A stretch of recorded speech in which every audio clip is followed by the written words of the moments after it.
सुर नमस्कार मेरा। मित्रों। नमस्कार। आज द टीचर शो के एपिसोड नंबर 67 में एक बार फिर से आपका स्वागत है। और आज हमारे साथ द टीचर शो के इस स्पेशल एपिसोड में हैं दिल्ली के हमारे बहुत ही हरफनवाला शिक्षक श्री कृष्ण कुमार वर्मा जी।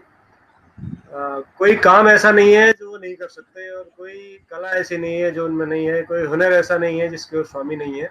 तो अब से कुछ ही देर बाद हमारे साथ द टीचर शो में होंगे कृष्ण कुमार वर्मा जी। लेकिन तब तक हम आपको एक ऐसा वीडियो दिखाते हैं जो आपको बहुत ही आश्चर्यचकित कर देगा, और बहुत संगीतमय, बहुत शानदार। आपने गीत सुना है मिले सुर मेरा तुम्हारा, उसका एक बहुत खास वीडियो हमारे सीसीआरटी के पूर्व निदेशक गिरीश चंद्र जोशी जी ने हमारे सारे दर्शकों के लिए स्पेशली भेजा है। तो तब तक हम वो वीडियो देखते हैं, उसके बाद हम वर्मा जी से लाइव बातचीत करेंगे। बहुत कमाल का ये अद्भुत वीडियो देखिए आप।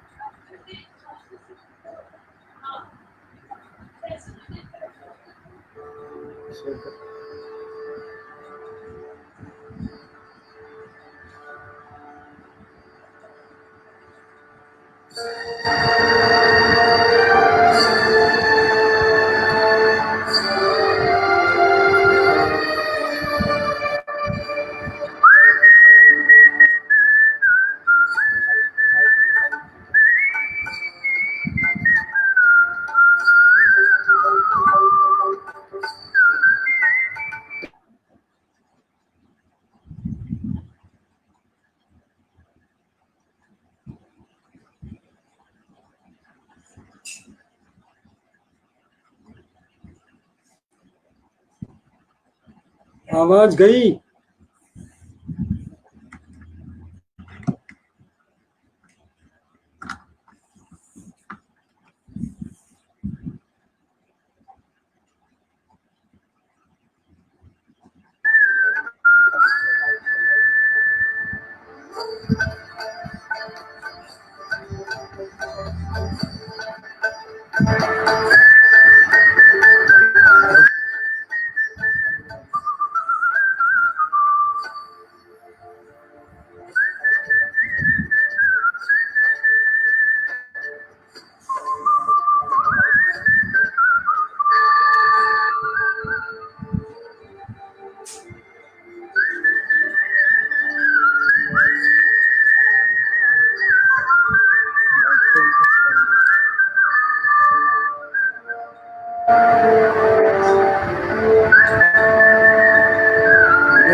आवाज नहीं है। भट्ट जी, आपके डायलॉग हर्षित के साथ सुनाई दे रहे हैं, आवाज नहीं है।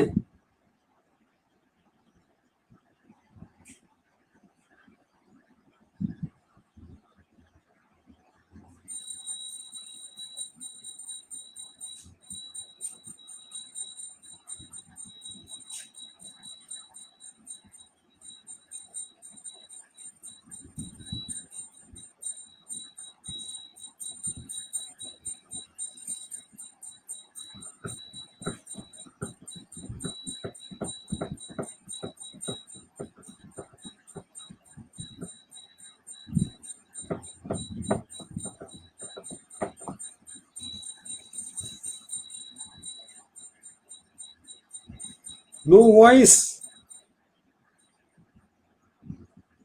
आवाज नहीं है सर।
हेलो, हो गई, चल गई अभी।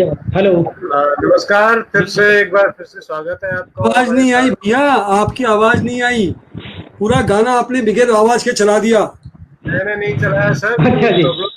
प्रॉब्लम सॉफ्टवेयर की होती है। मैं बिना आवाज के क्यों चलाऊंगा गाना सर? मैंने वो मुझे देखो, आवाज दो तीन मेरे दो तीन लैपटॉप कमेंट दो तीन मुझे कमेंट भी मेरे आए कि लैपटॉप आवाज में मुझे मेरे लैपटॉप में पूरी आवाज आ रही थी गाने की सर।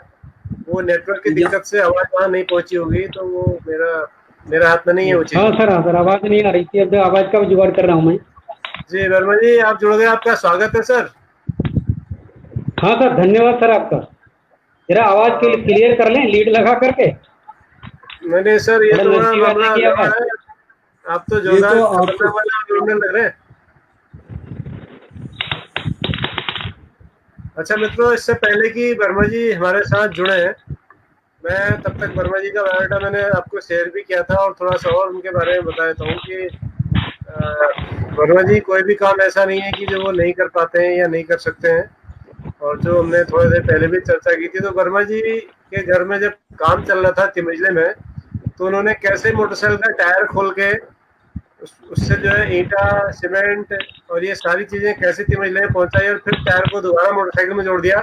ये हम आपको इसकी एक झलक दिखाना चाहेंगे। मुझे उम्मीद है कि आप देखना भी चाहेंगे उसको। तो जब तक वर्मा जी का ये आवाज जुड़ती है, तब तक मैं आपको दिखाता हूँ कि वो कैसे जुगाड़ से जो है मशीन उन्होंने बनाई लिफ्ट करने के लिए। देखिए।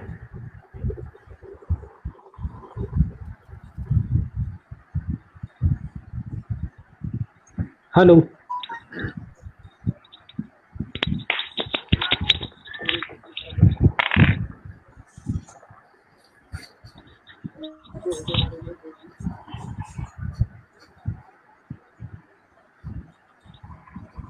वर्मा जी, इसके बारे में बता भी दीजिए कुछ। इसके बारे में क्या बताएं, देखिएगा कि जहाँ सोच होती है तो वहाँ पे कोई न कोई रास्ता निकल आता है। जी, तो ये मुझे आप क्या कर सामान रहे हैं चढ़ाना था, बताइए। और सामान चढ़ाने वाला पैसे सामान से ज़्यादा ही मांग रहा था। तो मैंने ये जुगाड़ बना लिया। जुगाड़ के मामले में नंबर 1 हूँ मैं। हर जी, तरीके की जुगाड़ है, कोई सी भी है, कहीं पर भी है, तो मेरी पहुंच में होती है। तो ये कौन सा जुगाड़ है सर, क्या किया आपने? ये ये सर सामान चढ़ाने के लिए लिफ्ट बना ली मैंने। अगर वैसे चढ़ाते तो 3 मंजिल का है, 30-35 फीट है लगभग, जी, तो इतना तो बड़ी दिक्कत पड़ती। तो ये एक ऐसे ही बनाया हुआ है। तो जब भी जरूरत पड़ती है, मटेरियल ऊपर छत पे रिपेयरिंग करनी थी, कुछ काम करना था, तो ऐसे ही बनाया मैंने। इस पर कैसे बनाया सर, थोड़ा बता दीजिए। 125-30 लाइक आया था इस पर, मैंने उस पर डाला था। तो हाँ जी, मैंने ये बनाया सब कैसे लोगों सर, को पता बनाया नहीं बहुत। कैसे, ये बताइए। ये बनाया कैसे बनाया वो कैसे? बताइए सर। जी देखिए, मोटरसाइकिल का अगला पहिया निकाल लिया, जी उसका फिर टायर निकाल दिया, तो उसमें जो है एक फिरकी बन गई, तो उसमें उसको जो है ऊपर ग्रिल से बांध दिया और रस्सी डाल दी ऊपर से, तो घिरने का काम करने लगी। अब इस जी। तरीके से सामान चढ़ गया, दोबारा से टायर चढ़ा करके बाइक में फिर लगा लिया, तो बाइक फिर चल गई। गजब। ऐसे करके बनाया हुआ सर। वाह, ये तो बड़ा सर, मतलब वाकई पक्के जुगाड़ू हैं आप। पक्के सर जुगाड़ू, अगर ऐसा कोई काम नहीं है जुगाड़ से नहीं चलता हो। सर यहीं पर एक छोटी सी बात बता रहा हूँ सर आपको। जी हमारे पड़ोस में ये तीसरा मकान था, उनका एक बार कूलर खराब हो गया रात को, जी तो उस समय रात में रिपेयर नहीं हो सकता था। मैंने कहा मैं आपका बिना पंप के पानी चला दूंगा। अच्छा बोले बिना पंप से पानी कैसे चल जाएगा? मैंने कहा यही तो है ऑलराउंडर की पहचान। मैंने जो ऊपर टंकी से पानी आ रहा था जी उसमें से पाइप लिया और उसकी स्पीड कम कर दी, यानी उसमें एक मतलब एक तार बांध दिया, तो स्पीड आ गई कम। जी उसको कनेक्ट कर दिया पानी को कूलर से, बस बिना पंप से चलता रहा रात भर, 2-3 दिन चलता रहा फिर तो वो, तो उसमें पानी की स्पीड घटा दी। तो इस तरीके से बना दिया मैंने। लेकिन और भी आप सर बहुत सारी जुगाड़ बनाई हैं मैंने। एक जुगाड़ आप नहीं कर पाए सर आज। कौन सा वाला? एक जुगाड़ करने में आप फेल हो गए आज। अच्छा अच्छा अच्छा, ये वाला अभी कनेक्ट करने के लिए। जी जी अरे इसमें ऐसा हुआ सर कि वो मैंने कहा जैसे मैं रोज देखता हूँ फेसबुक ऑन करूंगा, जी और दूसरा एक दिक्कत हुई कि मैं अभी थोड़ी देर 6 बजे ही स्कूल से आया हूँ, अच्छा, इतनी देर तक आज क्या स्कूल था? जाना हुआ था। हाँ जी हाँ जी, तो आज स्कूल में बुलाया गया था, अच्छा तो आकर के बैठे ही था, आपका लिंक देखा, फिर इसको कनेक्ट किया। वो तो मैंने आपको बहुत पहले भेज दिया था सर। हाँ भेज दिया था बहुत पहले, लेकिन आज काफी उधर बिजी शेड्यूल था हमारा वहाँ पे जी स्कूल, मैं वहाँ भी बिजी हो जाता हूँ। आज भी किसी का एक बंदे का जो है वो चाबी भूल के आ गए घर पे, अच्छा, तो तो मेरे पास आए, बोले ताला खोल दो। नहीं, मैंने कहा मैं खोल दूंगा, बगैर चाबी के? खोल दिया, उनका काम हो गया। बगैर चाबी के आपने हाँ ताला सर, खोल दिया?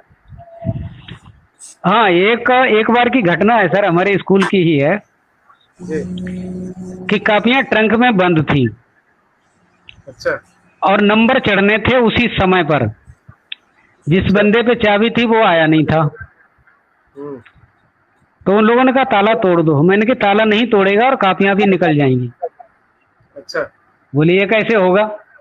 मैंने कहा फिर इसीलिए तो कहते हैं ऑलराउंडर। अच्छा मैंने क्या काम किया कि पीछे जो कब्जे होते हैं जी उसकी पिन ठोक करके निकाल दी अच्छा, और पूरा का पूरा ट्रंक खुल गया। कमाल। उसके बाद में दोबारा से पिन ठोक दी और बंद हो गया।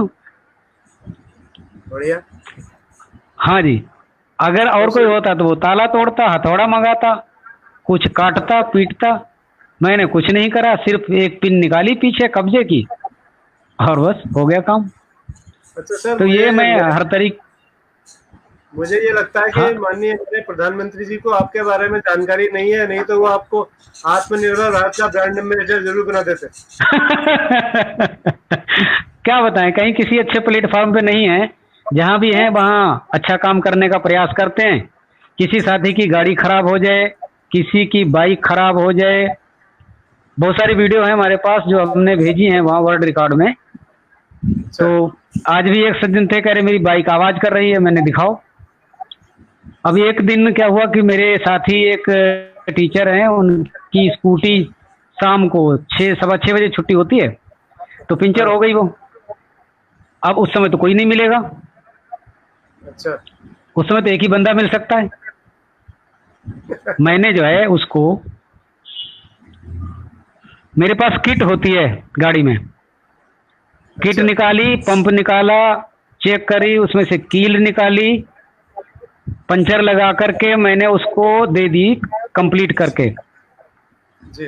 तो जब कंप्लीट करके दे दी तो वो कहने लगी लड़की कि वो सर ये घर तक चली जाएगी। मैंने कहा ये हमेशा के लिए सही हो गई है, ये पिक्चर लगा दिया मैंने इस पर। अच्छा। तो उसके बाद वो कंप्लीट ठीक हो गई। तो टेक्निक इंजन मशीन किसी भी तरीके की हो, कोई भी हो, जो मैंने देखी हो या ना देखी हो, अच्छा। वो मैं रिपेयर कर दूंगा, सही कर दूंगा, ऑपरेट कर दूंगा। हमारे पास बहुत सारे लोग आ जाते हैं, बोले कि तुम इतना सारा काम या कैसे कर लेते हो। जी।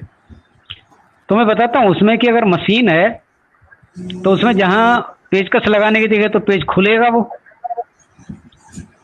और सर मशीन में जब कोई प्रॉब्लम आती है तो वो आवाज करके बताती है कि मैं खराब हो रही हूँ।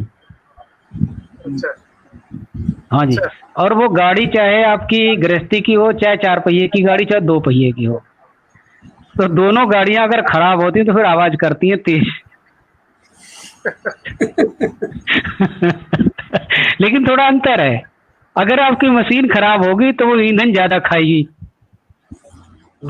अगर गृहस्थी की गाड़ी खराब होगी तो वो भूख हड़ताल कर देगी। इतना अंतर है, बस ये दोनों में होता फर्क थोड़ा सा ही। तो सर किसी भी तरीके की मशीनरी हो उसको मैं पहचान लेता हूँ और उसको मैं सही कर देता हूँ। और एक और खास बात है इस टेक्निक में सर। हाँ जी सर। जी जी। हाँ सर, इसमें एक बात है कि इसका काम करने का मैं किसी से कोई पैसा नहीं लेता, बहुत अच्छा। सुंदर। किसी भी तरीके का। सर ये एक जुगाड़ मैं भी आपको बताता हूँ सर। बताइए सर, बताइए, अच्छा लगेगा। ये हेडफोन आप छोड़ दीजिए तो भी आपकी आवाज आएगी मेरे ख्याल से। ये हाथ आपने हाँ जी टांग सर। रखे हैं जो हाथ आपने ऐसे लटका रखा है ना, इसको आप छोड़ देंगे तो ये काम करेगा। अच्छा ऐसे, हाँ वो है लेकिन नीचे हो जाता थोड़ा सा, मैं कभी यूज करता नहीं हूँ आमतौर पे। हाँ सर आप बताइए। एक हाँ, लेकिन आप हाँ ऐसे ऐसे ठीक है सर। अब आप दिख रहे हैं, आप इतने खूबसूरत है सर, चेहरा आपका छुप जा रहा था आपके हाथ से। अच्छा अच्छा अच्छा। अच्छा, चलिए एक जी, बार अब सर चेहरा हमें नहीं पता छुपा। लगा आप हीरो भी बने एक फिल्म में, वो क्या मामला था? देखिए सर, मेरी बचपन से आदत थी, एक मन था नाटक करने का। वाह। तो नाटक प्ले करने का और नाटक लिखने का ये जुनून सा सवार था मुझे। तो जब स्कूल लेवल पे थे, हम कॉलेज लेवल पे पढ़ते थे, तो छोटे छोटे नाटक कविताएं ये पढ़ा करते थे। तो पहली बार मंच पर जब वो कदम रखा तो एक नाटक था आपका अंधेर नगरी चौपट राजा। उसमें मैंने एक बार मंत्री का रोल किया उसमें, जो राजा का मंत्री होता है चौपट राजा का। और एक बार मैंने जो है, जो दोनों साधु होते हैं उनके गुरु का रोल किया उसमें। तो नाटक करना, प्ले करना नाटकों का, ये मुझे काफ़ी अच्छा लगता था। उसके बाद में एक बार कॉलेज में जो है गांधी का रोल भी किया मैंने, एक पार्ट था गांधी का, तो गांधी का भी किया।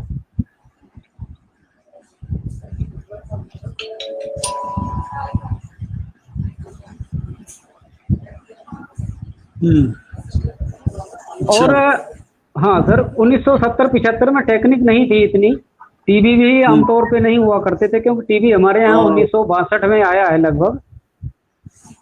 प्रसारण जो है 1962 से शुरू हुआ, तो उस समय पे नहीं था। तो उस समय कॉलेज में एक ड्रामा खेला गया था शोले फिल्म का। अच्छा। हाँ जी। तो उस समय पर क्या होता था कि पिक्चर हॉल में गए और डायलॉग लिख लिए, एक बार देख करके, 2 बार देख करके, और वो लिखने के बाद में उसको सब पात्रों को बांट दिए। तो मेरा उसमें एक पहली बार जो था, तो ठाकुर के परिवार में जो लड़का होता है, जो जया का पति होता है, उसका रोल मिला था मुझे, जो गोली चलाता है ऊपर जा करके, और वो छोटा सा रोल होता है। उसके 1 साल बाद फिर खेला गया, तब मुझे उसमें जय का किरदार मिला था, वाह। जो पूरी फिल्म में मतलब जो अमिताभ बच्चन ने रोल किया, वो मुझे जय का किरदार निभाने का मौका मिला था।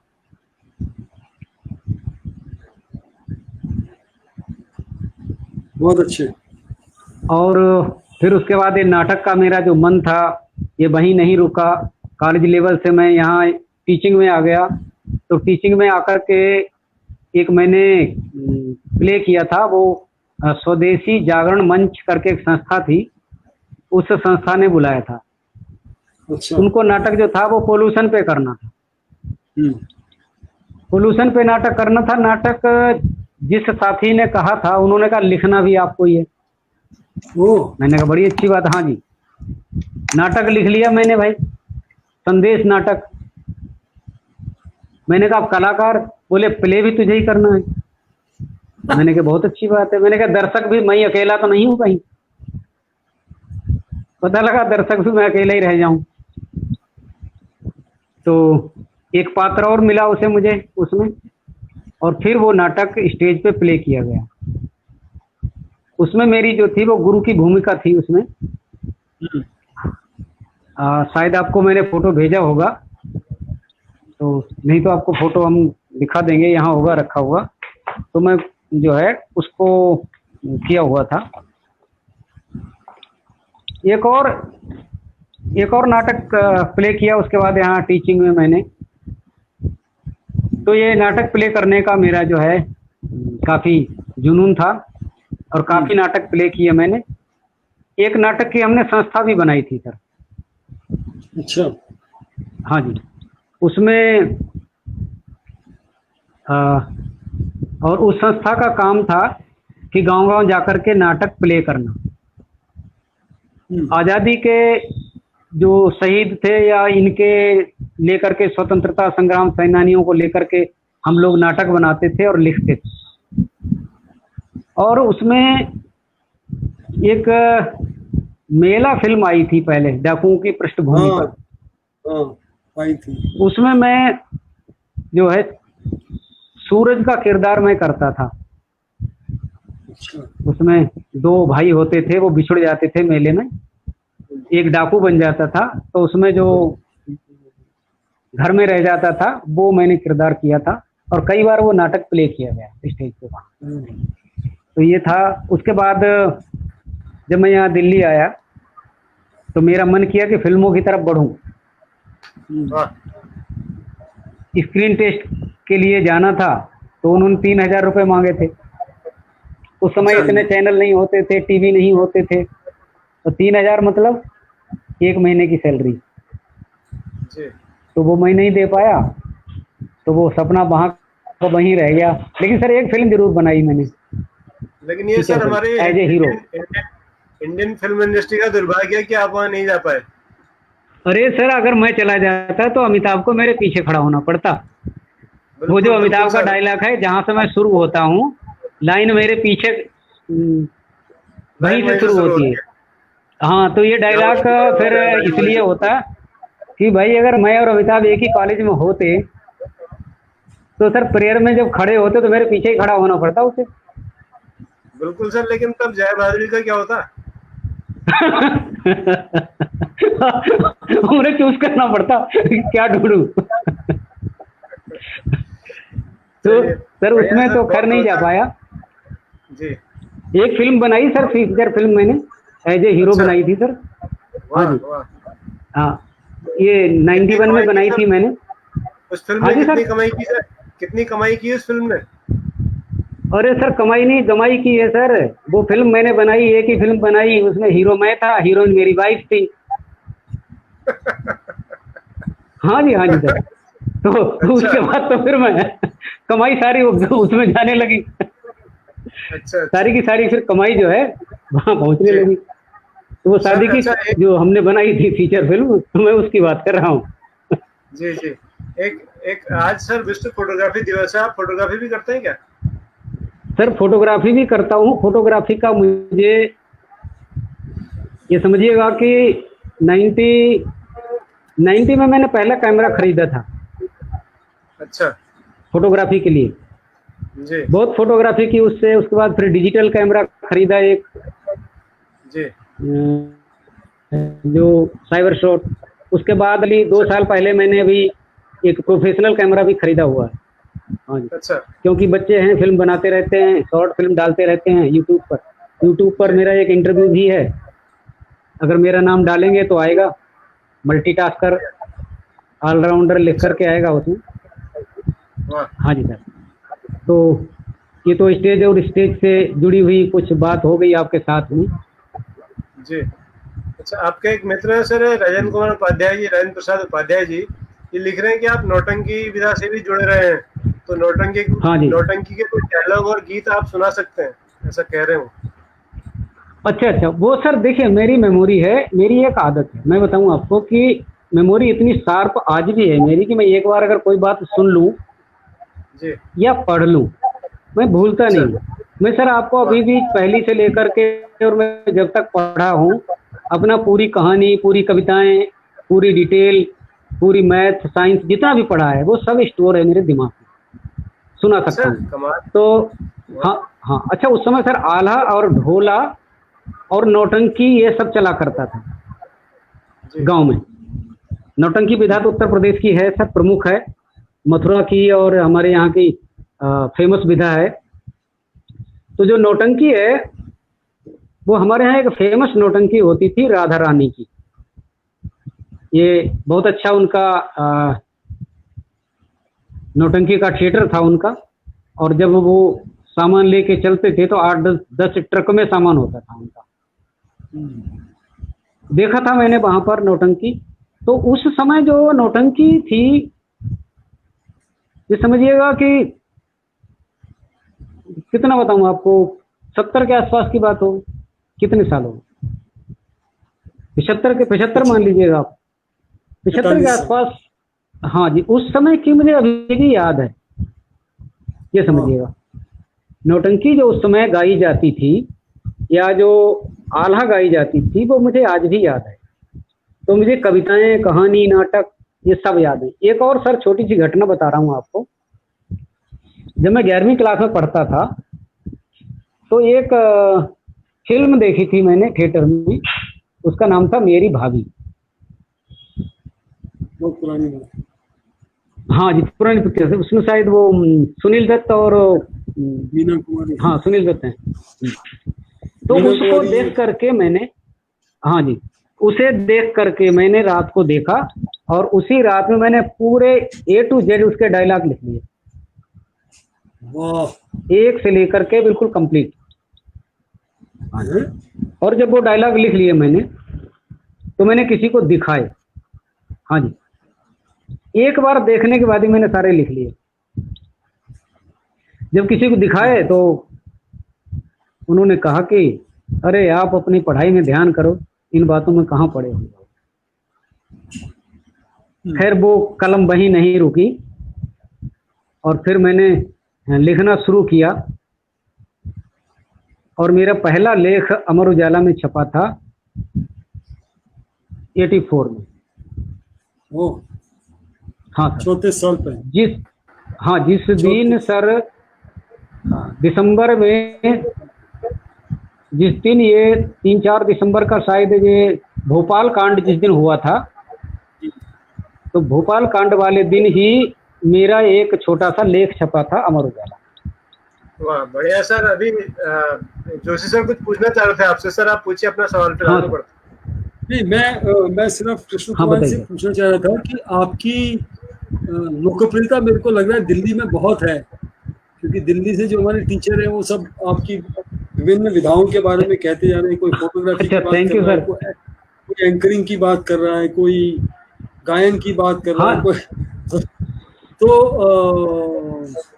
आपका अपना विषय कौन सा था या सभी विषय पढ़ाते अच्छा, थे? और सर ये विषय की जहाँ तक बात करें टीचिंग में मैं सर एक डायलॉग मैं आपको बताता हूँ शोले का। जी जी।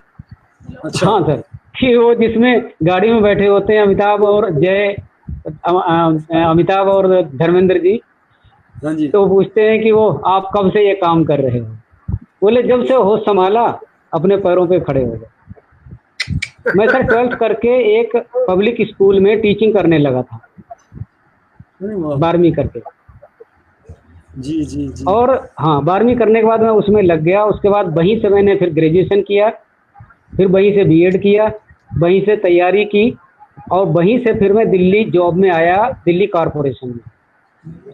एक और बात थी सर, मेरा जो जो दिमाग में जो मेरा सब्जेक्ट था वो मैथमेटिक्स था। वो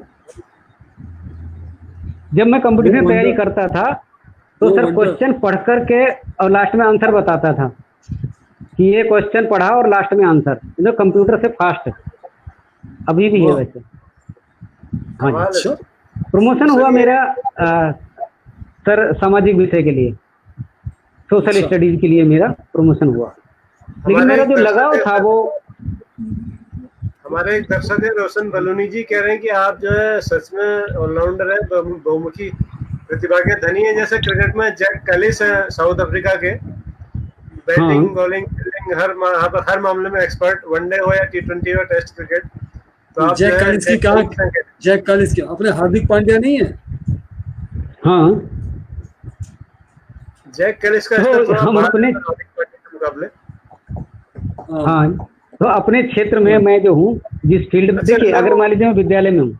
मूल बात रह गई गुरुजी, वर्मा जी, मूल बात रह गई कि आपने जो है नौटंकी और वो सुनाना था, वो आपने अच्छा, छोड़ दिया। नौटंकी सुनाना था ना, उसे अभी होल्ड जी पे जी रखा हुआ है सर। मैं पहले टीचिंग की बात बता रहा था कि जी टीचिंग में जब मैं आया हूँ, जी, सब्जेक्ट मेरा जरूर सोशल स्टडीज है, तो लेकिन 10th तक के बच्चों को मैं जो भी कुछ पूछते थे तो मैं बता देता था उनको कि मैं तुम्हें बता दूंगा, इतना मुझे नॉलेज है। लेकिन अगर मान लीजिएगा किसी बच्चे ने अगर कोई ऐसा क्वेश्चन पूछ लिया कि जो मुझे नहीं आता है, तो सर मुझ उससे ये नहीं कहता था कि मुझे नहीं आता।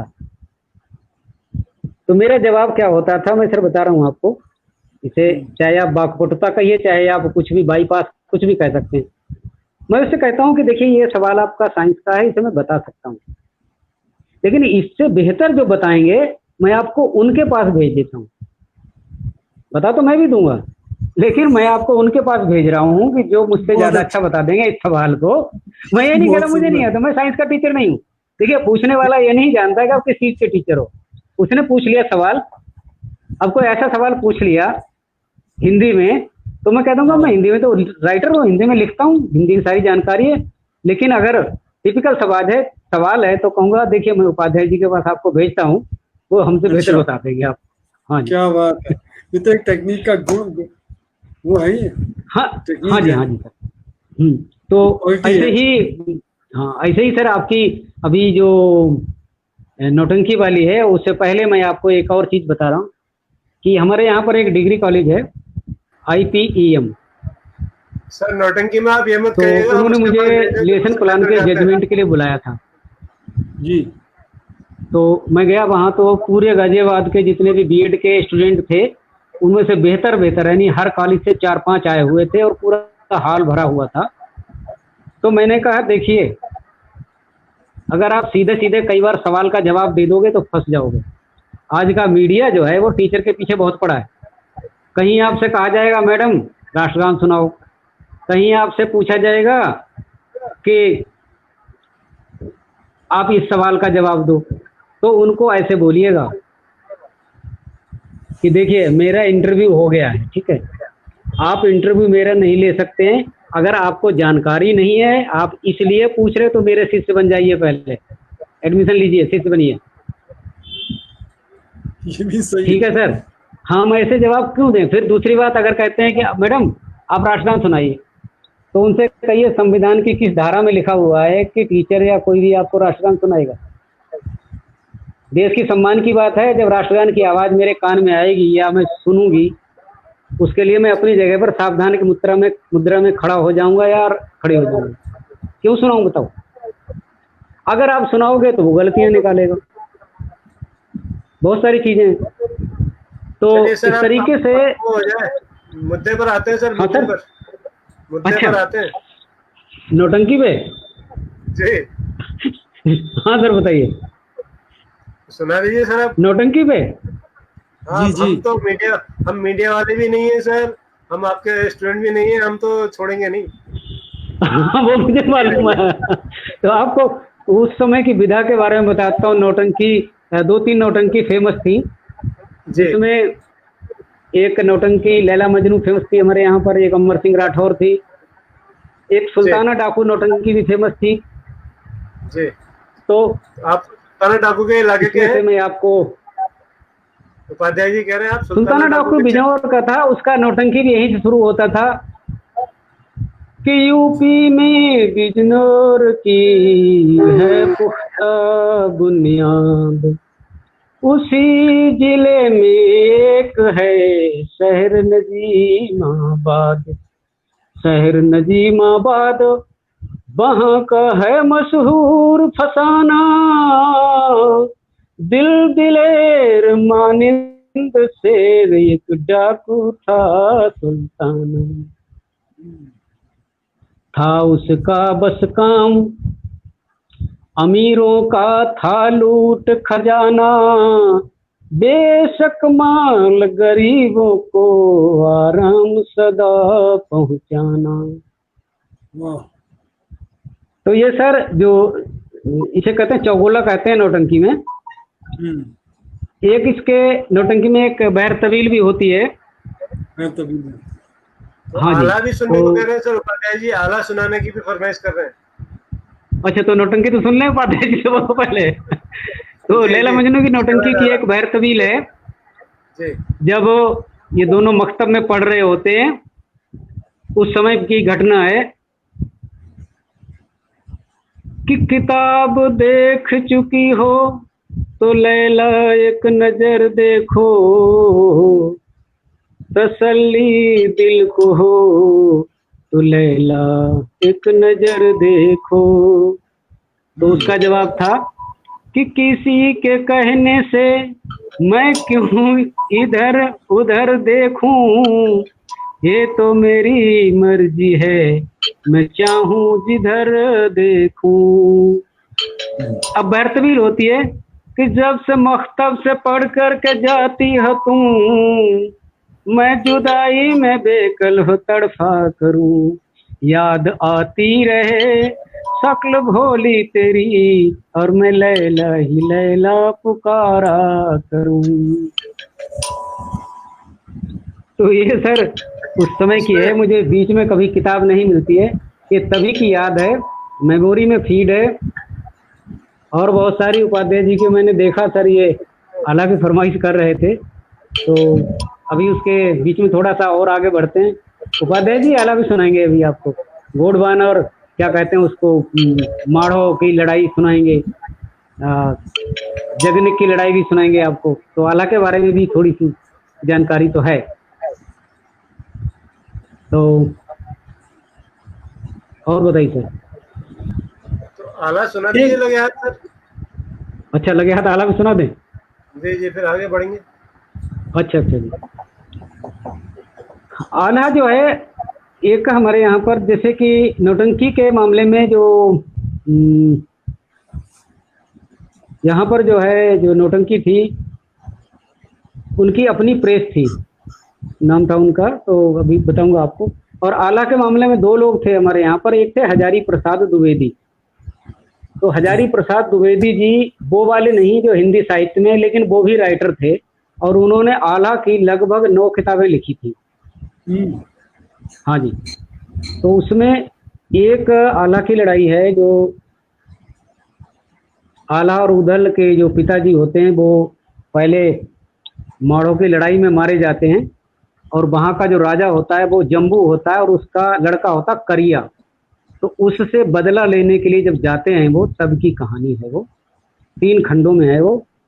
तो उसमें से थोड़ी सी आपको बता रहा हूँ, विधा के साथ ये जोड़ना जरूरी है कि उन्होंने जब इनके जो पिताजी थे देशराज आला और उदल के, इनके चचेरे भाई थे मलखान, उनके भाई का नाम था बछराज।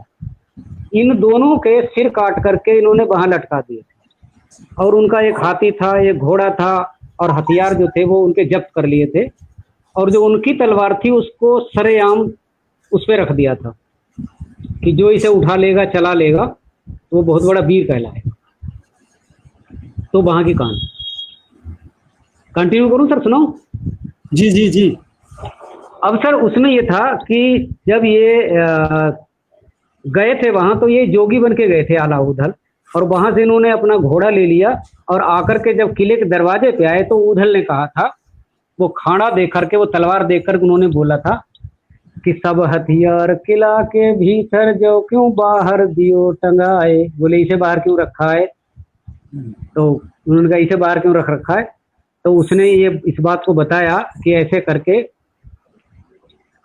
और जो इसे उठा लेगा, तो वो जोगी वेश में थे, उन्होंने कहा कि अरे तुम अपना भीख मांगो जाकर के, यहाँ क्या काम करो। तो उधर को गुस्सा आया, उन्होंने उठाई और फिर उसके आगे जादे बहादे बीतन लागी, सब घुस गए किला में जाए, और एक हरकारा को दौड़ाया, वो दरबार में पहुंचा जाए, हुक्म सुनाया जब करिया को जम्बू लेना, जम्बू गुस्सा दिया सुनाए। तो उसने कहा कि ऐसे करके ये सब जोगियों का कारनामा था, उन्होंने वहां जा करके और उस लड़ाई को जीता था। तो ऐसे ही इसके 3 खंड हैं। तो आला उदल की लड़ाई में जहाँ भी हैं वो बेस बदल के जाते हैं इस तरीके से। ये सर हजारी प्रसाद जी जो है वो ये हमारे पीलीभीत तहसील में एक हजारी प्रसाद जी थे, द्विवेदी खानदान से। उन्होंने आला की 8-10 यानी कि 3-9 किताबें लिखी थी। ये हजारी प्रसाद जी वो जो हिंदी साहित्य में है वो वाले नहीं है। तो इनका जो है जन्म ये डिस्ट्रिक्ट पीलीभीत में पूरनपुर तहसील के पास एक छोटा सा गांव है महुआ, उसमें हुआ था, वहां के हैं।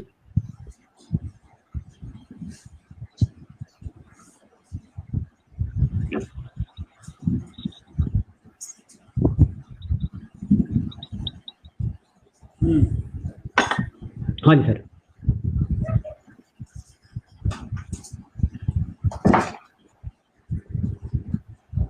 एक मथुरा साइड में किस्सा गोई हाँ। होती थी, किस्सा गोई, किस्सा गोई, किस्सा गोई हाँ जी होती थी सर। उसकी पुस्तकें आज हाँ उपलब्ध सर। होंगी कहीं? किस्से और कहानी और दास्तान। हाँ नहीं, दास्तान गोई तो है, ये किस्सा गोई भी चलती हाँ, थी हाँ। वहां मतलब। किस्सा गोई भी चलती थी, मैंने सुना भी था। हाँ, अच्छा, जैसे उस समय पर जब मैं छोटा था तो मेरे एक ताऊ थे, उनकी भी एक अपनी मंडली थी स्वांग की।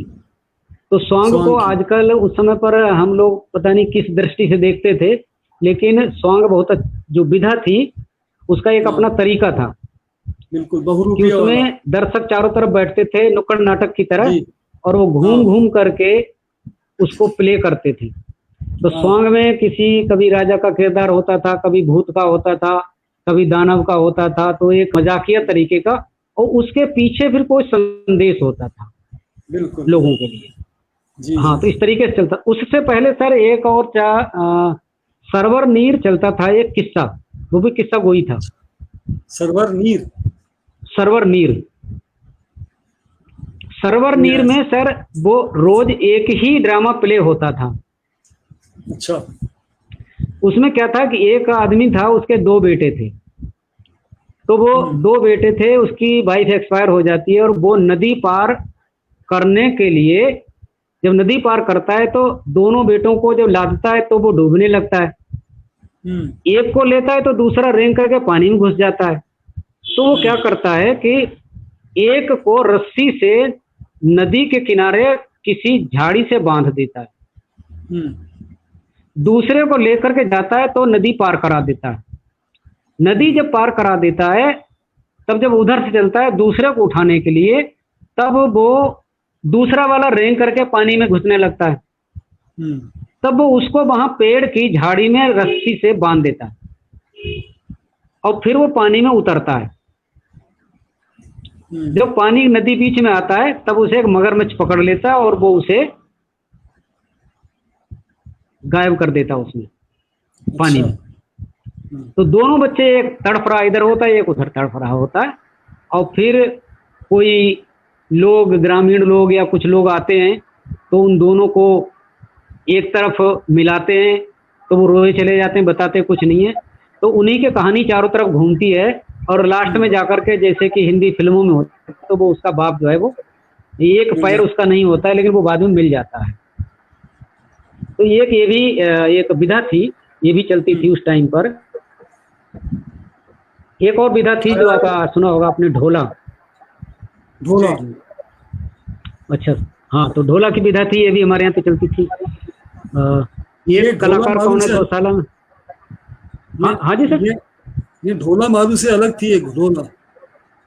ढोला मारू ढोला, की जो कहानी हाँ हाँ, ढोला जो इसकी उनकी जो कहानी है नल और दमयंती की, हाँ हाँ हाँ, नल उसी का दमन की। पार्ट है। ऐसा था कि अच्छा राजा अच्छा। प्रथम थे, राजा हम्म, प्रथम के बेटे का नाम था ढोला, और ओके। ढोले का बेटे का नाम था नल, और नल की शादी दमयंती से हुई थी। तो नल और तो दमयंती की जो कहानी है वो कई जगह पढ़ी भी गई है। पढ़ी भी गई है, तो बहुत पीछे की बहुत कहानी, हाँ हाँ, इस रोचक तरीके कहानी से है। तो इसी नाम पर वो ढोला जो विधा थी, उसको ढोलक, हारमोनियम और नगाड़े के साथ में गाया जाता था। है। अच्छा। तो बड़ी अच्छी हाँ कंपनियां होती थी उसमें। हाँ, तो वो और पारंपरिक कलाएं हाँ, तो रही नहीं है। अब तो वो सर ये पारंपरिक। इतिहास के पन्नों में रह गई हैं। हाँ, और इतिहास के पन्ने। इसमें जैसे मैं यूट्यूब पर नौटंकी ढूंढता हूँ तो वो वाली नथाराम गौड़ वाली, वो वाली नहीं नहीं मिलती। मिलती है, कुछ नहीं बनावटी मिलती, मिलती। दूसरी मिलती है। तो जो नथाराम गौड़ थे उनका अपना प्रेस था, और हम्म। बहुत अच्छा उनका अ, मतलब ये इतनी अच्छी पकड़ थी उस जमाने में नौटंकी की। जी जी। सर हम अभी वर्मा सीरीज के सर हिसाब से, सीरियल के हिसाब से। हाँ सर। आपको सर 2 मिनट के लिए हम रोकना चाहेंगे। हमारा एक सवाल जवाब का सेगमेंट है जिसमें हम रोज हाँ दो बताइए। सवाल पूछते हैं और उसका जवाब जोशी सर देते हैं, दर्शक भी देने की कोशिश करते हैं। तो उसके बाद फिर हाँ हम जी। आपसे फिर देखते हैं सर 2 सवालों के हाँ जवाब जी। के बाद। तो सर कल का पहला सवाल ये रहा जो आपने पूछा था। हाँ हाँ हाँ, ये उसका कलाकार कौन उत्तर जो भी गौशाला में आपने? गौशाला में जन्मे, पिता वेटरनरी डॉक्टर थे। गायों की देख रेख में इनका जन्म, अच्छा लालन पालन हुआ। अच्छा बांसुरी अच्छा बजाते थे और इन्होंने अच्छा कई अच्छा, विधाओं में उनकी। काम किया। तो इसका उत्तर एक ही आया था, वो रूपा अच्छा मिश्र ने दिया था। लेकिन अच्छा वो उत्तर से थोड़ा सा डिफरेंट है ये उत्तर, कि मंजीत अच्छा जी। बाबा देश के बड़े, बहुत बड़े चित्रकार हुए। हिम्मत हुसैन तो हुई फेमस, उन्हीं के हाँ जी हाँ जी। समकालीन थे मंजीत बाबा। उनसे करीब 5-10 साल छोटे होंगे। और मंजीत बाबा की जो जो पेंटिंग का था, उसमें वो बैल और गाय का बड़ा सुंदर सम्मिश्रण करते थे। और जिसको मैंने कल भी कहा था, सौम्य रंग जो सूदिंग रेड था, वो था। तो मंजीत बाबा इसका आंसर था। बहुत अच्छा गाते थे, हारमोनियम, बांसुरी, तबला सब बजाते थे मंजीत बाबा। और बुल्ले शाह की दूसरा देखिए सवाल कितनी सुंदर बात, बुल्ले शाह की कितनी सुंदर बात इन्होंने कही थी कि बुलिया, मैं तो वख नहीं और तेरी देखन वाली अख नहीं। ये बहुत बड़ा फिलोसॉफिकल स्टेटमेंट है कि जब देखने वाले के पास वैसी नजर ही नहीं है तो फिर मैं क्या करूं। तो नजर चाहिए ना, दृष्टि की बात होती है जो कुछ भी होती है।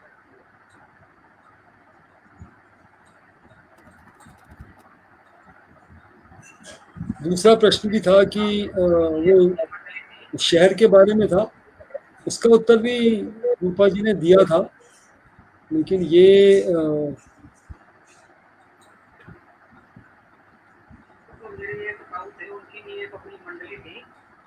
शहर के बारे में था, इसका उत्तर भी जी। ये दूसरा सवाल था सर। दूसरा सही है। आप तो, हाँ, आप जो कमेंट्स आ रहे हैं, कमेंट्स में अलग दे रहे हैं, इसमें अलग दे रहे हैं। ये ये तो जवाब है हो सर गया। उसका। ये जवाब है कि उस शहर का नाम है चंबा। चंबा जो था वो चंपावती, चंपा के नाम पे रखा गया। उसी ने उस जगह का चुनाव किया था, इसलिए उसको चंबा कहा गया। और इसकी बड़ी त्रासदी ये थी कि गुरु जो ये राजकुमारी चंपावती, मैंने इसको लिखा जब चंबा का को बसाया गया तो त्रासदी ये हुई कि यहाँ पे वो एक स्वामी जी से मिलने मंदिर में जाती थी। तो पिता को शक हुआ कि ये कहीं मतलब किन कारणों से जा रही है। शक पिता माता को हो ही जाता है जब लड़की जवान होती है। तो जैसे वो पीछे एक दिन पीछा करते करते वो उस मंदिर में पहुंचे तो चंपावती वहां से गायब हो गई। तो उनकी याद में वहां पे मंदिर बनाया गया। दूसरा ये था कि चंबा में पानी नहीं था, तो एक साधु महात्मा आए तो उन्होंने कहा कि राजा को अपने पुत्र का बलिदान करना पड़ेगा तब पानी आएगा। तो राजा ने डिस्कस किया, पुत्र ने कहा अच्छा ठीक है मैं बलिदान देने के लिए तैयार हूँ, लेकिन माँ माँ ही होती है।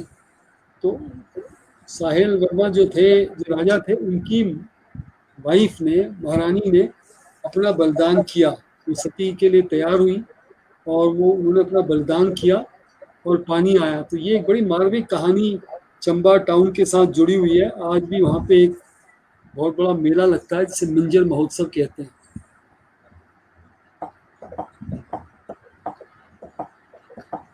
आपने 2 प्रश्न अलग से डाल दिए। ये आज का प्रश्न है सर, पहला प्रश्न, इसको पढ़ के बता दीजिएगा। ये सब पढ़ सकते हैं, मैं प्रश्न क्या पढ़ूंगा? आप पढ़ दो, आप पढ़ सकते हो। सर ये तो मैं दूसरा प्रश्न ले रहा हूँ, ये रहा दूसरा। पहला प्रश्न ये था, मैं नहीं जानता कि और इस बारे में कुछ कह भी नहीं सकता कि ईश्वर का आशीर्वाद जरूरी है या नहीं, लेकिन सफलता के लिए मेहनत जरूरी है, ये उन्होंने कहा था। उन्होंने उनके प्रिय गायक जो थे वो उस्ताद मेहंदी हसन थे और उन्होंने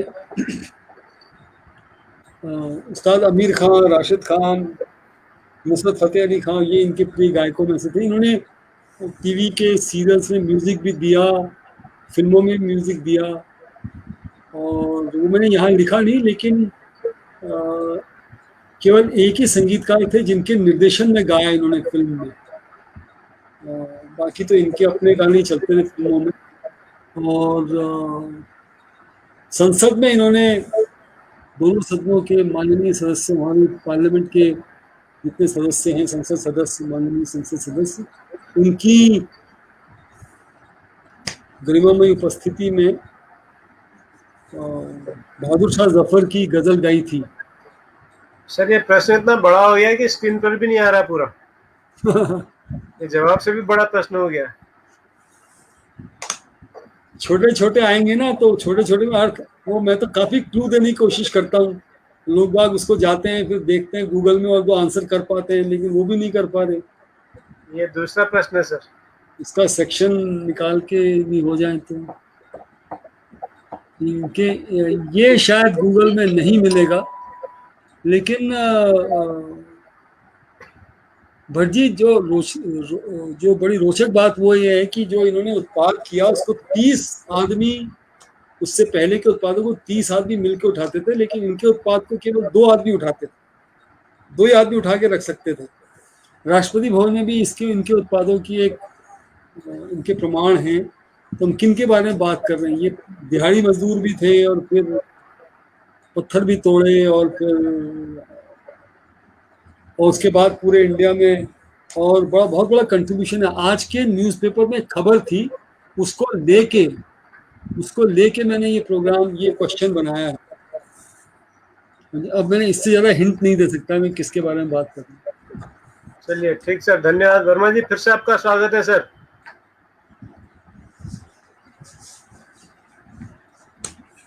वर्मा सर आप सुन पा रहे हैं? हाँ सुन रहे हूँ, सुन रहे। आवाज नहीं आ रही, माइक म्यूट है सर उनका। नहीं होगी बिल्कुल। जी हाँ जी सर। जी बोलिए आप। हाँ जी सर, स्वागत है सर फिर से। मैं सुन पा रहा हूँ सर, आपको आप सुन पा रहे हैं? बिल्कुल सुन रहे हैं हम आपको। मैं सर इससे पहले कि हम आगे बात करें, एक बड़ा गंभीर आरोप आपके ऊपर है सर। हाँ सर। आपके ऊपर एक बड़ा गंभीर अच्छा सर, आपने जो है बहुत सर। सारे लोगों का रोजी रोजगार छीन लिया है, बहुत सारे कारीगरों के पेट में लात मार दी है सर, क्या कहेंगे आप? बिल्कुल, ये इस सवाल का जवाब तो बहुत दिनों से मैं देता आ रहा हूँ सर। मेरे काम करने से या किसी के काम कर लेने से किसी के रोजगार पे नहीं फर्क पड़ा, लेकिन एक चीज है, मैंने एक चीज फील की। एक तो उस दर्द को महसूस किया, उस मेहनत को महसूस किया। मान लीजिएगा कि मैं अगर मान लीजिएगा कि चिनाई करूं मकान में, तो मुझे लगता है कि यार इसमें बहुत मेहनत है। मुझे पता है एक बात, इसलिए मैंने। दूसरी बात है कि जब सर कहते हैं ना आवश्यकता आविष्कार की जननी है, और ये डायलॉग मेरे ऊपर बिल्कुल फिट होता है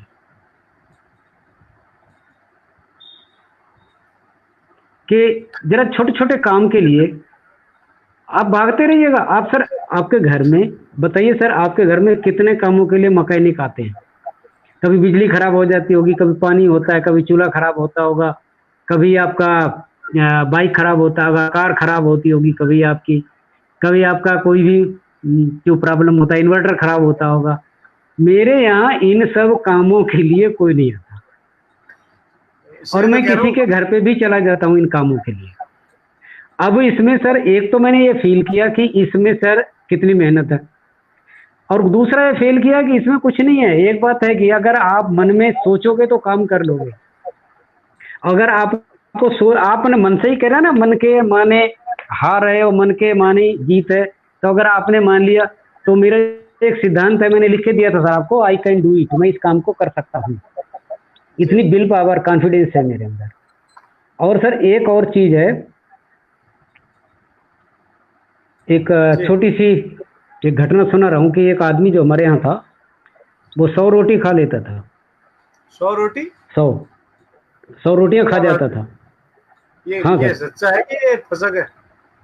नहीं सर, तो जब बहस हुई तो उसको बिठाला खाना खाने के लिए, तो उसने 10 खा ली, फिर 20 खा ली, फिर 30 खा ली, फिर 40 हो गई, फिर 50 हो गई, 90 हो गई, फिर 91 हो गई, फिर 92 हो गई, 93 पे दोनों की लड़ाई हो गई। वो कह रहा 93, वो खाने वाला कह रहा 94, कह रहा नहीं 93 हुई, कह रहा नहीं 94। बोले कोई नहीं, एक काम कर यार, अब दोबारा 1 से गिन लेते हैं।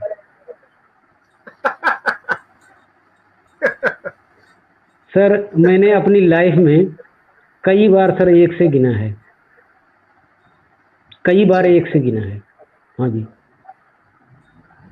जब भी स्वप्न चूर हुआ पलकों को सहला लिया, जब भी स्वप्न चूर हुआ पलकों को सहला लिया, सूल जब कोई चुभा तो रो के मुस्करा दिया, और दर्द जब छलक उठा तो कोई लेख लिख लिया, कोई लेख लिख लिया।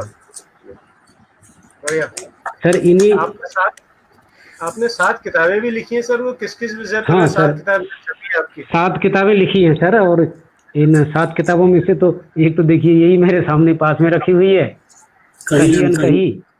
हाँ जी, ये सर किताब मेरी आत्मकथा भी है। और हाँ सर, और एक बड़ी पतली आत्मकथा है आपकी। नहीं सर, मैं खुद ही पतला हूँ सर, मेरे घर में एक ही चीज मोटी है। आत्मकथा सर कहाँ तक लिखते हैं? 157 पेज हैं सर। अच्छा, 157 157 पेज हैं। और ठीक है, दूसरी जब सर ये किताब आई थी, बेमतलब नहीं, उल्टा है। अरे सीधा करूँ, बेमतलब की बात। तो हमारा प्रकाशक कह रहा था ये टाइटल नहीं चलेगा, मैंने कहा इसी पे किताब चलेगी। तो हाँ जी, तो ये हमारा टाइटल जो है काफी पसंद किया गया। और सर ये मौलिक लेखन है सर, किसी की कहीं से कोई एक ये भी टाइटल जब हमने उठाया था, देख पा रहे होंगे आप, स्वर्ग में कंप्यूटर, तो ये भी जब टाइटल उठाया था तो हाँ, तो स्वर्ग में कंप्यूटर बोले कैसा लगेगा। तो सर इन्हीं दर्दों की कहानी इन किताबों में, इन नाटकों में, इन समाज की विधाओं में, और सर मैंने 1000 की संख्या में अखबारों में प्रकाशक के नाम पर पत्र लिखे हैं, सिर्फ पत्र, जिसमें से नभा टाइम्स, अमर उजाला, हिंदुस्तान ज्यादा प्रमुख हैं हमारे पास। बहुत सुंदर, क्योंकि बहुत जरूरी है सर, क्योंकि बहुत जरूरी है टीचर के लिए पत्र लिखना बहुत जरूरी है। हाँ सर, ऐसा हो सर, एक छोटी सी घटना है कि एक बार सर मैं एक कवि सम्मेलन में गया,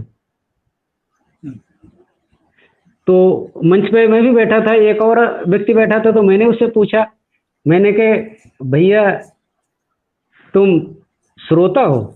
बोले नहीं, मैं कवि हूँ। मैंने कहा कवि हो, अच्छा बताओ काम क्या करते हो? बोले मैं पुलिस में हूँ। मैंने कहा जब तुम पुलिस में हो तो किस पे लिखते हो? पुलिस में हो तो मैंने कहा फिर किस पे लिखते हो? मैंने कहा पुलिस, प्रशासन, भ्रष्टाचार, यही तो कवियों के हथियार, और तुम इसी में काम करते हो। तो टीचर हूँ, तो टीचर का एक धर्म है कि वो लिखे। लिखे। मैं विशेष तौर से जो हमारे यहाँ हिंदी के टीचर होते हैं, जो हमारे भाषा शिक्षक, उनसे मैं अक्सर कहता हूँ कि आप तो भाषा का, मैं तो सामाजिक विषय का हूँ, मेरा तो संविधान पढ़ा करके काम चल जाता है। तो भैया आप कहानी, कविता या नाटक ये लिखा करो। अच्छा सर, मुझे इसका नुकसान भी हुआ है। हाँ, हुआ होगा थोड़ा सा। पिछली बार मुझे डाइट में बुलाया, डाइट कड़कड़डूमा है हमारे यहाँ पर डाइट सेंटर में, मोती बाग में, कड़कड़डूमा में और सादरा में कई बार मुझे ये लोग बुला लेते हैं। अब जब नंबर आया कि बोले कि आप किस चीज के टीचर हो, तो मैंने कहा सामाजिक विषय का। अब वहां पे काम ये था कि कहानी, बच्चों को कहानी लिखनी सिखानी थी। तो मैंने 2 दिन उनका सेमिनार किया। 2 दिन उनके जो बच्चे थे, 150 बच्चे के आसपास होते हैं उनको कहानी लिखना सिखाया। वो लोग लिख करके लाए। तो मैंने कहा एक बात बताओ, पहले सामाजिक विषय का टीचर है तो वो लिखेगा नहीं क्या? भाई मैंने कहा मैं लिखता हूँ, कहानी सुनाता भी हूँ। तो इस तरीके से उनको मैंने बताया। दूसरा मैं एक और है कि जब ऑलराउंडर हूँ तो कहाँ तक आप ढूंढेंगे, मैं फर्स्ट एड और होम नर्सिंग का लेक्चरर भी हूँ मेडिकल लाइन में। वैसे तो फर्स्ट एड का ज्ञान सभी को होना चाहिए। हाँ, हरफन मौला है, बिल्कुल होना चाहिए। फर्स्ट एड और होम नर्सिंग, मैं लेक्चरर हूँ सर। लेक्चरर पोस्ट इसमें सबसे बड़ी पोस्ट है ट्रेनिंग की। तो मैं बच्चों को ट्रेनिंग देता हूँ, आम पब्लिक को, टीचर को ट्रेनिंग देता हूँ।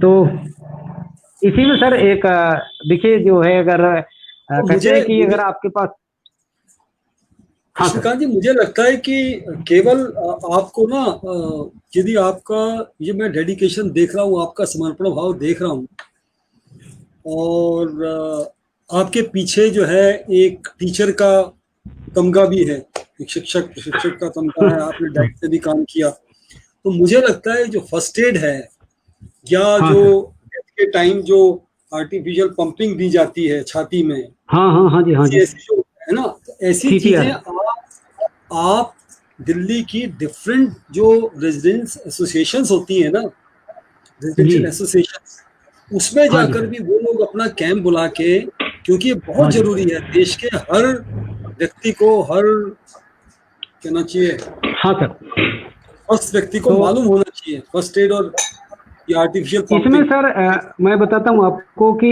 एक बार, अभी मेरे समझ से शायद 2010 के आसपास की बात होगी, तो दिल्ली के जो डीएम थे, यहाँ हमारे क्षेत्र के एसडीएम थे, या पूरी दिल्ली में था कि आपको प्रत्येक विद्यालय में से 30 बच्चों को ट्रेनिंग देनी है फर्स्ट एड और होम नर्सिंग की। डिपार्टमेंट की तरफ से पेमेंट थी, मतलब डीएम के तरफ से पेमेंट थी उसमें। तो हम विद्यालय में जाते थे, मेरे एक और साथी हैं, वो भी हमारी पोस्ट पर हैं, हम और समान पोस्ट पर हैं, लेक्चरर हैं दोनों लोग। तो जाते थे और वहाँ हम लोग जाकर के 30 बच्चों को ट्रेनिंग देते थे फर्स्ट एड की। तो उद्देश्य ये था कि 30 बच्चे आप ट्रेन कर दीजिएगा और बाकी के ये बच्चे जो हैं हर क्लास के बच्चों को बताएंगे। उसके बाद में सर एक ओपन क्लास हमने लगाई कि फर्स्ट एड की, और उसके बाद मैं स्काउटिंग से जुड़ा हूँ, तो स्काउटिंग में फर्स्ट एड करता हूँ। तो अब बात करता हूँ सर जो आपने कही है, उसमें क्या है कि अगर कहीं भी कोई भी सोसाइटी मिनिमम 30 लोगों को जोड़ ले, 30 लोगों को जोड़ने के बाद एक उसकी मिनिमम फीस है, ज़्यादा नहीं है, शायद 550 रुपए है, या पहले तो 50-100 रुपए थी। तो वो उसको इकट्ठा करेंगे तो लेक्चरर जो है सेंट जॉन एम्बुलेंस ब्रिगेड की तरफ से आएगा। हमें हमारे किसी साथी को भेजा जाएगा, वो ट्रेंड कराते हैं। ठीक। और बाकी अगर हमारे लायक कोई सेवा होती तो हम रोड चलते भी कई बार मदद कर देते हैं लोगों की, और उनको बस फर्स्ट एड का काम है कि आपके पास जो भी साधन है उनसे आप इलाज। बताइए सर। बहुत जरूरी, घबराहट हो जाती है ना अकस्मात से कुछ हो गया। 2 सवाल मेरे पास है सर, हमारा कार्यक्रम का समय भी 1 घंटा है, 1 घंटा 5 मिनट हो चुका है, तो 2 सवाल है, उसके बाद हम की ओर जाएंगे। सर पहला सवाल मेरा ये है कि आप इतने मल्टी टैलेंटेड हैं, मल्टीटास्किंग है, तो बच्चों को भी क्या कोई आप अपने जैसा एक बार बच्चा कोई बना पाए जो आपके जैसा हो, मल्टी टैलेंटेड, मल्टीटास्किंग, क्या करते हैं आप बच्चों को ये सब सिखाने के लिए? देखिए सर, आदत है मंच से जुड़े रहने की, तो प्रेयर मैं ही कराता हूँ। मेरे यहाँ वैसे दिल्ली के ज़्यादातर स्कूलों में प्रेयर जो है फिजिकल टीचर कराता है, लेकिन आनंद विहार स्कूल ऐसा है कि जहाँ मैं अपने इस अधिकार को नहीं छोड़ता हूँ और बच्चों को बताता हूँ कि आप किसी भी क्षेत्र में आगे बढ़िए। तो अभी इसी महीने सर मेरी क्लास का एक बच्चा था, अब 9th में है, 6th और 7th क्लास में मेरे पास रहा, रियाज नाम है उसका। वो बच्चा ढाबे पर काम करता था और पढ़ाई करता था। तो मैंने उससे कहा कि बेटा, मैंने भी सैकड़ों काम करे हैं बचपन में पढ़ाई के लिए, और मैंने कभी सर पढ़ाई के लिए घर से खर्चा नहीं लिया, खुद कमाया और खुद ही पढ़ाई की। तो उस बच्चे को अभी राष्ट्रपति ने रेसिंग साइकिल गिफ्ट की है। तो वो बच्चा साइकिलिंग का शौक था उसको, और अभी भारत में उसकी फोटो भी छपी थी। जी जी जी। और मेरी क्लास में 2 साल रहा वो। तो बच्चों को प्रेरित करता हूँ वो कि तुम लोग किसी भी क्षेत्र में आगे बढ़ जाओ। और जब ये मुझे इंडिया बुक ऑफ रिकॉर्ड का अवार्ड मिला था, तो मेरे ही संपर्क में, मेरे रिलेटिव में मेरा एक भतीजा है, वो कह रहा कि मैं भी कुछ ऐसा करने का प्रयास करूंगा। एक और भतीजी है मेरी, ससुराल पक्ष से है, तो वो भी जो है कह रही थी कि मैं भी कुछ ऐसा बताइए कि मैं ऐसा क्या करूं। मैंने कहा बेटा, बहुत सारे रिकॉर्ड होते हैं, या किसी भी क्षेत्र में आगे बढ़ जाओ। तो मेरा तो सर ये ऑलराउंडर है ही। आपने ड्राइंग की बात की थी, तो जो 3D ड्राइंग है सर, इस टाइप की देख पा रहे होंगे आप, ये दुनिया में मैं ही बनाता हूँ। ऐसे मैंने लेटर लिखे हुए हैं, ABCD भी लिखी हुई है, अगर इसमें देखेंगे आप तो। इस टाइप से कोई नहीं लिख सकता ऐसे, क्योंकि इसमें काफी धैर्य की आवश्यकता है। कैमरे के आगे रखिए इसको।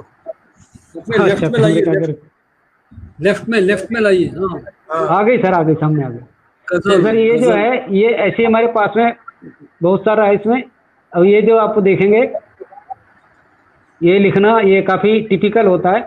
ये मैंने 95 में लिख करके गिफ्ट किया था, अपनी मिसेज के लिए दिया था।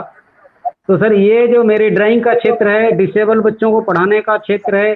स्काउटिंग में जो HWB हिमालय वुडवेज काफ़ी ऊंची ट्रेनिंग होती है, मैंने वो भी हासिल की है। CWSN children with special need, इसको किया हुआ है। और एक मेरा शौक है सर डिबेट का, वाद विवाद प्रतियोगिता का। तो अपने दिल्ली गवर्नमेंट में 5 बार मैंने डिस्ट्रिक्ट से फर्स्ट प्राइज, और 1 बार दिल्ली स्टेट की तरफ से मैंने प्रथम स्थान प्राप्त किया। तो इस तरीके से मेरा जो है।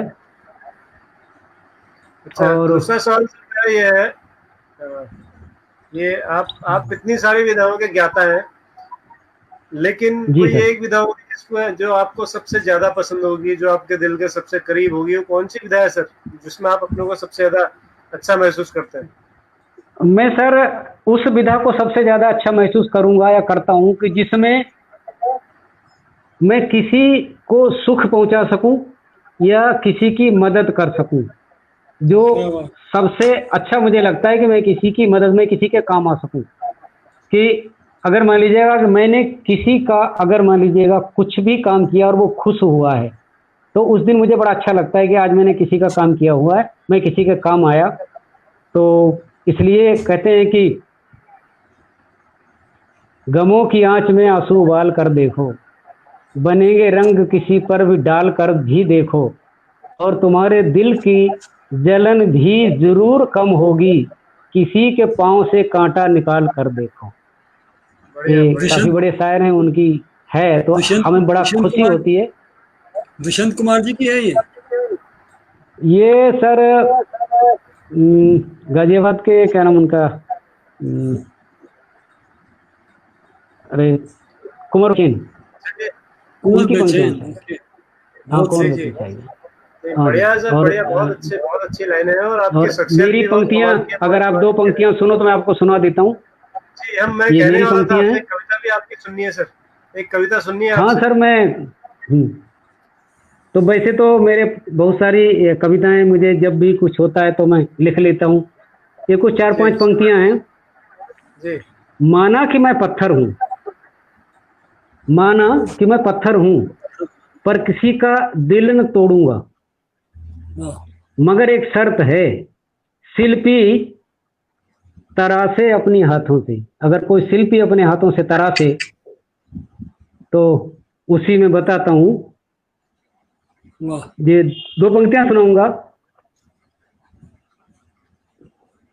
आंख नम बंद लब कुछ कहो तो सही, आंख नम बंद लब कुछ कहो तो सही, अपने दिल की कहानी लिखो तो सही, अपने दिल की कहानी लिखो तो सही, अपने संदेशों को भेजने के लिए कोई अनुपम तरीका चुनो तो सही, आंख नम बंद लब कुछ कहो तो सही, हर्फ भी न चुनो खींचो ना रेख भी, बिना कागज के खत भेजिए तो सही, आंख नम बंद लब। जबकि सूरज छिपा जा रहा व्योम में, रोशनी की किरण दीजिए तो सही, तम ही तम दूर तक कोई कण भी नहीं, तुम उजाले का द्योतक बनो तो सही, आंख नम बंद लब कुछ कहो तो सही। बहुत सुंदर, बहुत सुंदर। धन्यवाद सर बहुत बढ़िया आपका, सर। आप सभी साथियों का बहुत बहुत धन्यवाद, आपने आपने मंच कहा उपलब्ध कराया। आपने कहा कि आपके काम से किसी को खुशी होती है, लेकिन आज हमारे इस शो के हजारों दर्शक जो हैं वो सब बहुत प्रसन्न हुए होंगे आपका जज्बा देख के, आपकी आपके उत्साह को देख के। तो आपको और आपके परिवार में आपकी अर्धांगिनी और बच्चे जो भी आपके काम में सहयोग दे रहे हैं, उन सबको हमारा नमन, आभार और सहृदय धन्यवाद। बहुत बहुत धन्यवाद सर आपका, और आपका जो धन्यवाद है मैं सभी तक पहुंचाऊंगा, अपने परिवार जी। तक। हाँ जी, और जितने भाई भी। जी कुछ कहना चाहते?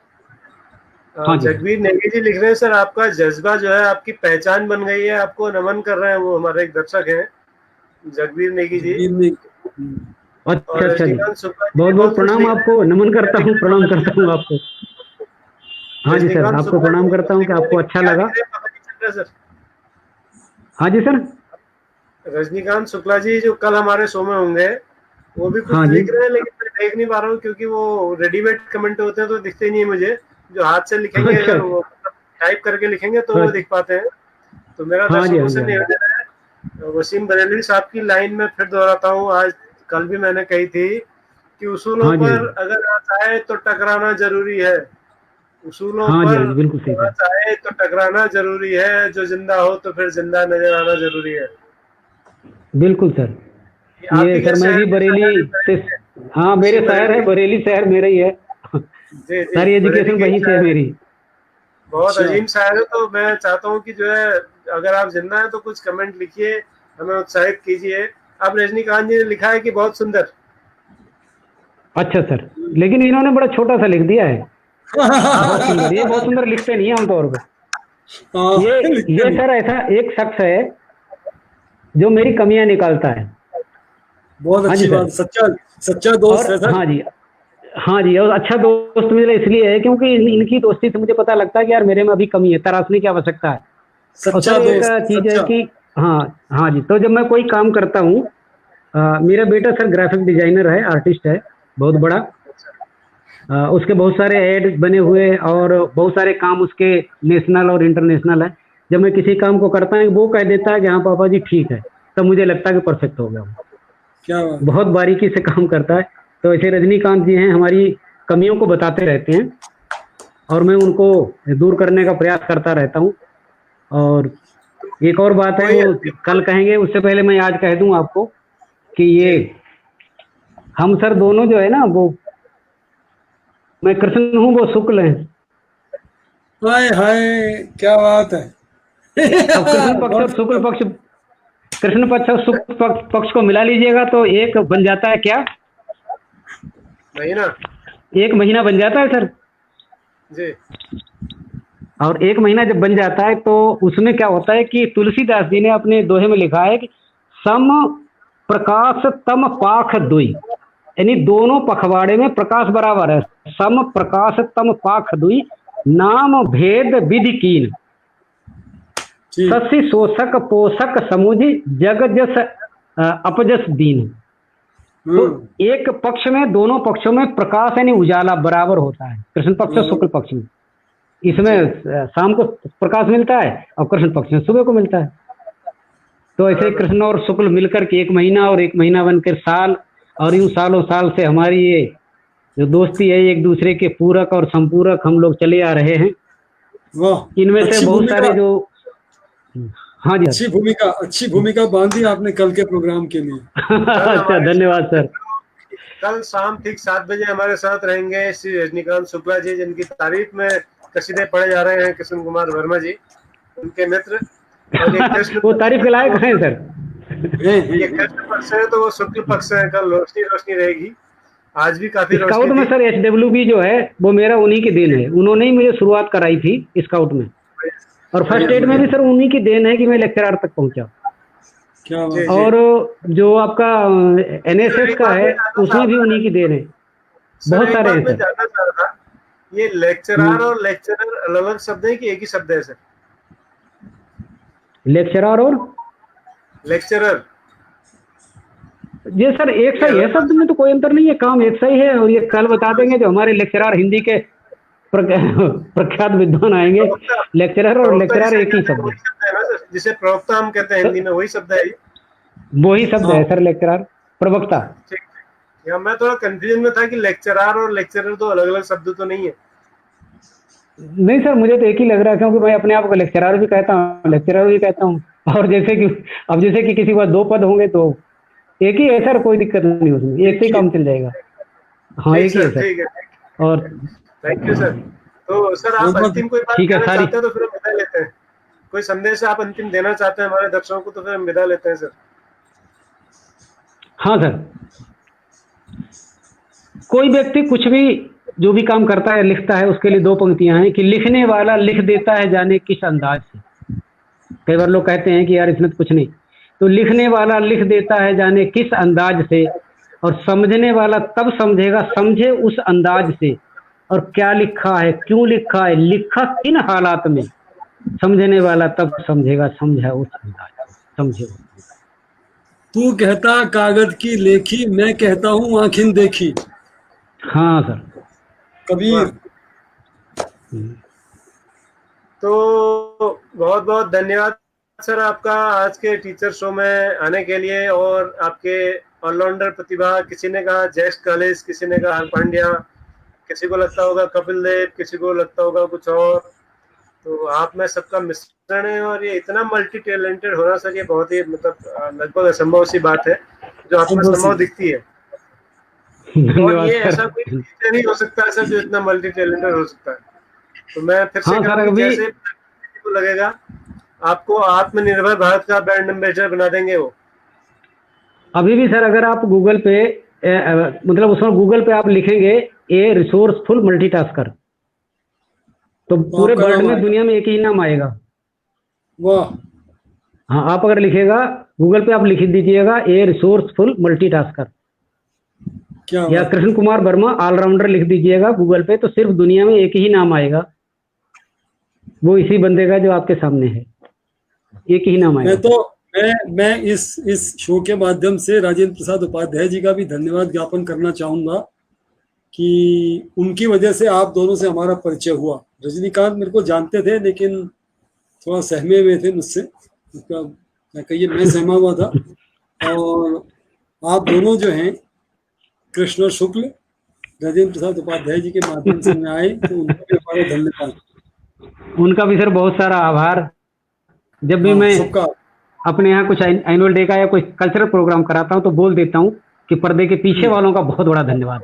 तो जो हमारे पर्दे के पीछे सहयोगी हैं उनको नमन है, प्रणाम है, उनको बहुत बहुत शुक्रिया। तो दर्शकों आज के लिए इतना ही। कल शाम हम 7 बजे हमारे नए मेहमान रजनीकांत शुक्ला जी के साथ होंगे। और कल आज जो हमारा 1 घंटा पता नहीं चला कहाँ गया, इतने ऑलराउंडर परफॉर्मेंस वाले हमारे साथी थे आज हमारे मेहमान, तो इसलिए हम दिल्ली की शिक्षा व्यवस्था पर ज्यादा बात नहीं कर पाए। तो कल हमारा फोकस रहेगा कि हम दिल्ली में जो नवाचार हो रहे हैं शिक्षा को लेके पिछले 5-7 सालों में, उन पर थोड़ा चर्चा करेंगे। देश भर के शिक्षकों को बताने की कोशिश करेंगे रजनीकांत जी के माध्यम से कि वहाँ क्या नया हो रहा है। और वो बाल साहित्यकार हैं, बाल साहित्य में उनका बड़ा नाम है, वो बाल मनोविज्ञान को समझते हैं, बच्चों की कुछ कविताएं कहानियां उनसे सुनेंगे। और पिछले आज 67वां एपिसोड था, और इन दिनों में जो आपका प्यार, आपका सहयोग हमें मिला है, उसके लिए हम आपके आभारी हैं। और आपके इसी स्नेह की बदौलत हम ये साहस कर पाते हैं कि हर दिन शाम को 7 बजे आपके सामने हाजिर हो, उपस्थित रहें। आप नियमित रूप से हमें देखते रहिए, हमें उत्साहित करते रहिए, हमारी समालोचना कीजिए, मेल पर हमें लिखिए, फोन पर, व्हाट्सएप पर हमें लिखिए, या यहाँ आप लाइव में भी हमें कमेंट कर सकते हैं। और जो लोग इन एपिसोड्स को लाइव नहीं देख पाते हैं, जो नए जुड़े हैं, वो पिछले 66 एपिसोड हमारा यूट्यूब चैनल विविधा पर देख सकते हैं। विविधा चैनल का लिंक हम लगातार शेयर करते हैं फेसबुक पर और तमाम जगहों पर। वहाँ आप सारे एक से बढ़कर एक ऑलराउंडर शिक्षक, हमारे शुक्ला जी जैसे या हमारे वर्मा जी जैसे, हर बार जो भी आए हैं वो सब आप देख सकते हैं। तो आज के लिए इतना ही। कल शाम ठीक 7 बजे आपसे मुलाकात होगी। तब तक के लिए नमस्कार, शुभ रात्रि, जय हिंद। मुकेश बहुगुणा जी को भी याद कर दीजिएगा, मुकेश बहुगुणा जी को भी याद कर दीजिएगा, उनको भी नमस्कार।